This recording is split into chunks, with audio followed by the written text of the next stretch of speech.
as King of Africa, what would I say to President Obama? Well, I would say to him the same thing I'd say to anybody else in this world. You know, with love and with consideration for that soul, I would tell him that, look, lies and fear do not control Rasta. You know, love and truth are forever. Lies and fears are for a limited time. You know, they shall not last forever. They shall be wiped away. But the truth is forever. And we're born into this world, we're born into a battlefield where either you're going to battle for the truth or you're going to battle for the lie. You see what I'm saying? So you're already on a battlefield. You don't have to be thinking about sending troops into a war that you would not go into yourself. You can only send people into a war where you're going to be the leader and you're going to carry the first gun and fire the first shot. Because unless you take yourself into a war, you cannot send other people into that war. You see, because we already are part of it. That truth, it's us, it's with the body. That's why Christ came. He came with himself and gave himself. This is this world. You come into this world to give yourself for a certain principle. And if you give yourself for a lie, then that's the end of you. If you give yourself for higher principles, then that's you going forth.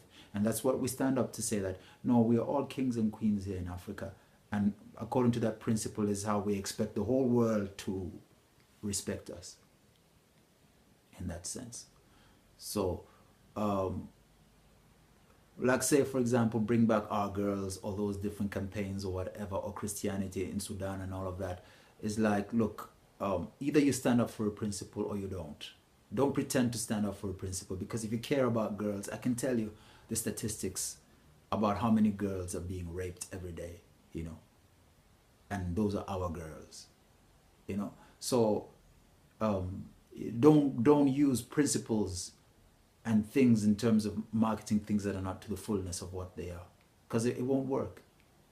Rastafari is the truth, you see, and Rastafari has taught us everything that we need to know about how to live together in harmony in this world.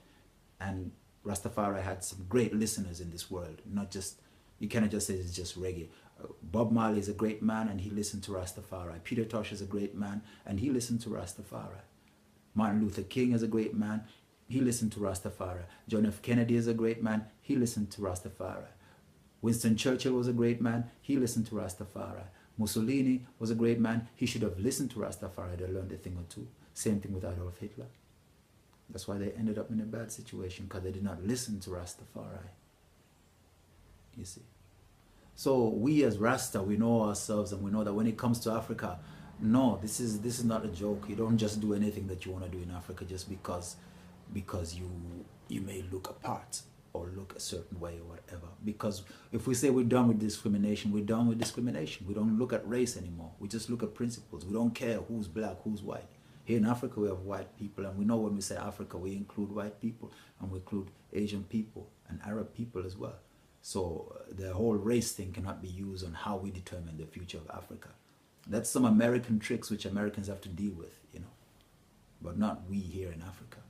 We've been suffering so much from all people in this world and Africa that we just determined to get it right. We don't want to adopt the wrongs and rights of other people out there who've messed up where they live. In the process, they messed up Africa. We're not ready to be like that. We're not ready to be racist.